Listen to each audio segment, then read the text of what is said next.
Hello friends, आपका कक्षा 10वीं क्लास में आप लोगों का स्वागत है। तो आज मैथ क्लास में हम पढ़ेंगे 6.5 का शुरू से। ठीक है, हम 6.4 का हम पहले वीडियो बना चुके हैं। आप लोगों ने नहीं देखा है तो जाकर देख लें। और आज के वीडियो हम 6.5 शुरू करने वाले हैं। तो शुरू का एक पहला सवाल जो है आपके यहाँ पे देख रहे हैं, कुछ नहीं है, आप आसान है, इजी है, समझना है बात को। कुछ त्रिभुजों की भुजाएं, ठीक है, एक त्रिभुज है, तो यहाँ पे त्रिभुज का बात हो रहा है और बोल रहा है कुछ त्रिभुज की भुजाएं नीचे दी गई है। ये क्या है? भुजाएं त्रिभुज का दिया हुआ है।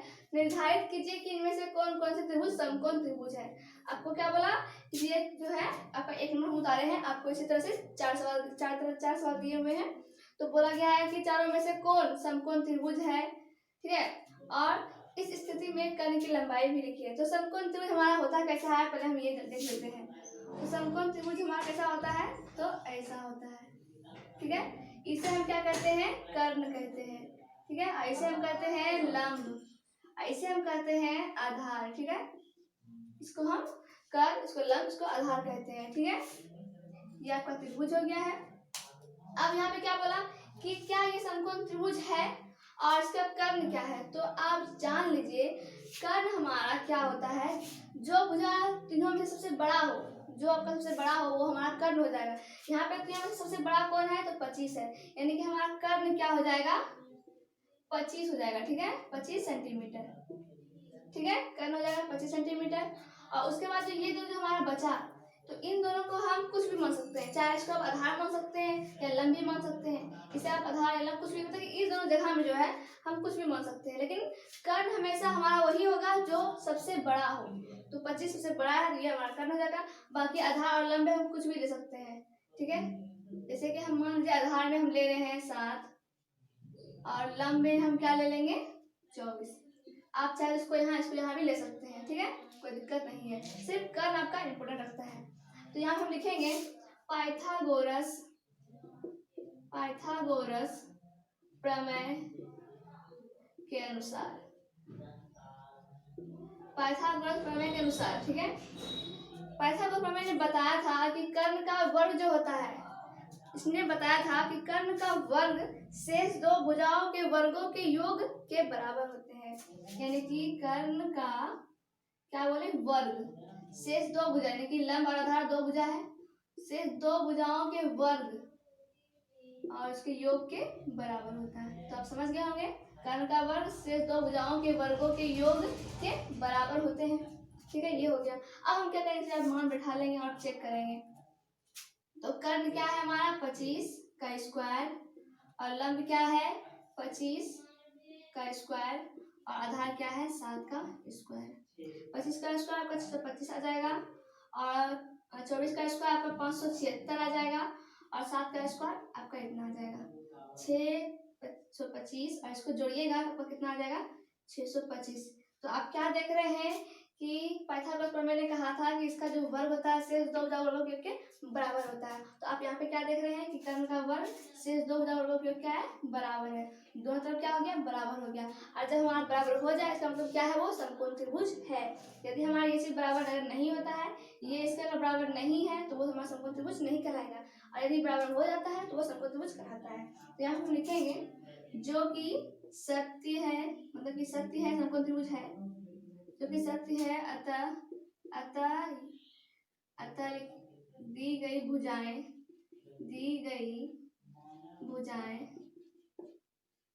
समकोण त्रिभुज की भुजाएं हैं, ठीक है। इस तरह आपको थोड़ा सा लिख देना है नीचे में कि जो कि सत्य है कि बराबर है, अतः दी गई भुजाएं क्या है? समकोण त्रिभुज की भुजाएं हैं। अतः ये क्या है? समकोण त्रिभुज है। अतः ये इतना जरूरी नहीं आपको, ठीक है, समकोण त्रिभुज इतना सा आपको लिखना है, ठीक है। तो ये हो गया आपका पहला नंबर। उसी तरह से आपका 3 दिया हुआ है, उसे भी हम बना के दिखा देते हैं आपको, कुछ नहीं है, इजी है, देखते हैं। अब उसी तरह 2 नंबर देख लेते हैं। इसमें हमारा कर्ण क्या हो जाएगा? हमारा इसमें कर्ण हो जाएगा 8, क्योंकि 8 क्या है? सबसे बड़ा है। उसके बाद आधार और लंब हम कुछ भी मान सकते हैं, चाहे 6 को या 3 को, कुछ भी 6 मान लेते हैं, और लंब हम क्या मान लेते हैं? 3, ठीक है। तो पाइथागोरस प्रमेय के अनुसार, पाइथागोरस प्रमेय के अनुसार, ठीक है।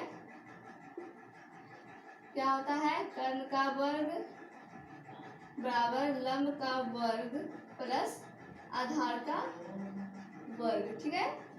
कर्ण क्या है 8, तो 8 का स्क्वायर, लंब क्या है 3, तो 3 का स्क्वायर, आधार क्या है 6, यानी कि 6 का स्क्वायर। 8 का स्क्वायर कितना हो जाएगा आपका 64, 3 का स्क्वायर 9 और 4 का 6 का स्क्वायर 36। अब हम इसको जोड़ देंगे तो कितना होगा, 36 में 9 जोड़ेंगे तो आपका आ जाएगा 45, ठीक है। 36 में 9 जोड़ेंगे तो कितना आ जाएगा 45।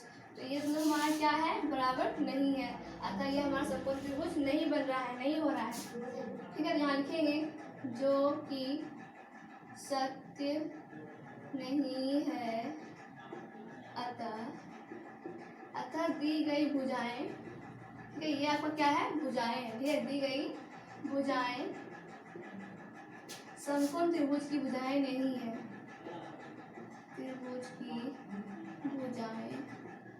ये जो है आपका, ये क्वेश्चन जो है आपका ऑब्जेक्टिव में पूछा जाएगा, किसमें, ऑब्जेक्टिव में पूछा जाएगा। आपको इस तरह चार्ट दे देंगे, अब कोण समकोण त्रिभुज की भुजाएं हैं, ठीक है, इस तरह आपको पूछ सकता है, ये दे देगा फिर वो दे देगा, कुछ भी दे सकता है और बोलेगा कोण में से समकोण त्रिभुज की भुजाएं हैं, तो ये आपको इस तरह पूछ सकता है, या तो आपको दूसरे नंबर में 2 नंबर क्वेश्चन में भी पूछ सकता है, ठीक है। तो ये आपका ऐसे बन जाएगा जो नहीं होगा, ठीक है। अब हम इसका तीसरा देख लेते हैं। उसी तरह हम क्या करेंगे, तीसरा नंबर भी देख लेते हैं। ये भी उसी तरह से बनेगा, कर्ण क्या हो जाएगा आपका, जो बड़ा है इनके 100 बड़ा है सबसे, तो कर्ण हो जाएगा आपका 100 सेंटीमीटर, और आधार जो है आप क्या लेंगे, ले सकते हैं 50, और लंब हम क्या ले लेंगे, जो बचा हमारा 80, ठीक है। ये हो गया, यहाँ पे लिखेंगे हम पाइथागोरस प्रमेय के अनुसार, ठीक है, ये आपको लिखना है। तो क्या होता है, कर्ण का स्क्वायर बराबर लंब का स्क्वायर प्लस आधार का स्क्वायर। तो कर्ण क्या है आपका 100, यानी कि 100 का स्क्वायर, और लंब क्या है आपका 80, 80 का स्क्वायर, और आधार है 50, 50 का स्क्वायर। 100 का स्क्वायर कीजिए तो क्या होगा आपका 2 जीरो और लग जाएगा, और 80 का स्क्वायर कीजिएगा तो क्या होगा 88 64, और 1 जीरो इसका और 1 जीरो उसका, तो क्या हो जाएगा इतना, और 25, और इसका भी 2 जीरो फिर लगा देंगे हम, ठीक है। ये हो जाएगा हमारा वर्क करने पर। इसको हम जोड़ लेते हैं, इसको जोड़ेंगे कितना होगा तो देखते हैं 0 0 5 4 9 और 6 2 8, क्या हुआ हमारा बराबर नहीं आया। तो ये भी क्या लिखेंगे हम, जो कि सत्य नहीं है, इनकी बराबर नहीं है, अतः दी गई भुजाएं समकोण त्रिभुज की भुजाएं नहीं है, ठीक है। ये हो जाएगा आपका। अब हम लास्ट सवाल 4 नंबर ले सकते हैं, इसका 4 जो है, ठीक है, देखते हैं। अब हम 4 देख लेते हैं जो कि लास्ट है आपका। यहाँ पे आपका कर्ण क्या हो जाएगा, जो बड़ा है, बड़ा क्या दिख रहा है आपको 13, तो हम 13 ले लेंगे, और लंब क्या है, तो लंब हम कुछ भी ले सकते हैं, आधार भी जो है जो बचा उसको हम ले सकते हैं। यहाँ लिखेंगे हम पाइथागोरस प्रमेय के अनुसार, ठीक है। जब आपको ये क्वेश्चन ऑब्जेक्टिव में पूछा जाए, ऑब्जेक्टिव में, तो इसको आप क्या कीजिएगा मन में ही आपको कर लेना है कि 13 का स्क्वायर इतना होता है, इसका स्क्वायर इतना, इसका स्क्वायर इतना, दोनों को हम जोड़ देंगे और फिर इसमें बराबर है या नहीं देख लेंगे, ठीक है। इस तरह से आप ऑब्जेक्टिव में बनाइएगा, ऐसा नहीं कि सबको हम चेक करने के लिए बैठ जाएंगे, ऐसा नहीं करना है। आपको दिमाग में जोड़ डालना है कि इसका वर्ग इतना आएगा, इन दोनों का वर्ग इतना आएगा, इन दोनों को जोड़ने पर हमारा इतना हो रहा है, तो क्या इसके बराबर है, अगर हाँ तो समकोण त्रिभुज है, अगर नहीं है तो नहीं है। इस तरह को चेक करना है दिमाग में, ठीक है। यहाँ पे देखेंगे पाइथागोरस प्रमेय के अनुसार, इसका हम देख लेते हैं क्या होता है, कर्ण का वर्ग और फिर लंब का वर्ग प्लस आधार का वर्ग। तो कर्ण क्या है आपका 13 का वर्ग और लंब है 12 का वर्ग और आधार क्या है 5 यानी कि 5 का वर्ग। तो 13 का वर्ग कितना होता है, आपको ये चीज़ जो है वर्ग स्क्वायर जो है ये चीज़ आपको याद कर रखना है कि 13 का वर्ग कितना होता है, 14 का वर्ग कितना होता है, 17 का कितना होता है, 18 कितना होता है। ये क्या है खास चीज़ जो है समकोण त्रिभुज में बनाने के लिए ये चीज़ में आपको फॉर्मूला में इन सब चीज़ों को याद रखना बहुत जरूरी होता है, ठीक है। वरना वहाँ पे क्या करेंगे गुना करने बैठ जाएंगे, ऐसा नहीं करना है। तो इन सब चीज़ों को है थोड़ा ध्यान में रखना है कि का वर्ग क्या होता है नहीं होता है।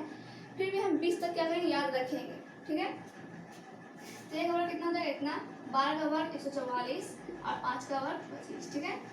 तो 169 और 144 पर कितना होगा 4 5 9 4 2 6 1। क्या हो गया हमारा ये दोनों बराबर हो गया जो कि सत्य है, जो कि सत्य है। अतः दी गई भुजाएं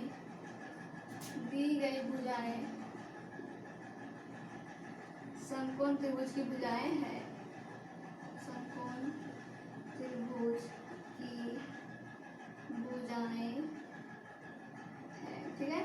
आपको ये लिख देना है ताकि अच्छा लगे। तो आज का वीडियो हम यहीं तक रहते हैं, अगले वीडियो में जो है इसके आगे जो प्रश्न है उसे हम बता देंगे। हाँ, और इतना कहना चाहेंगे जो बच्चे हमारे वीडियो को देख रहे हैं तो वो अपने पहले की पढ़ाई को छोड़े ना, उसे आप रिवाइज करते रहें।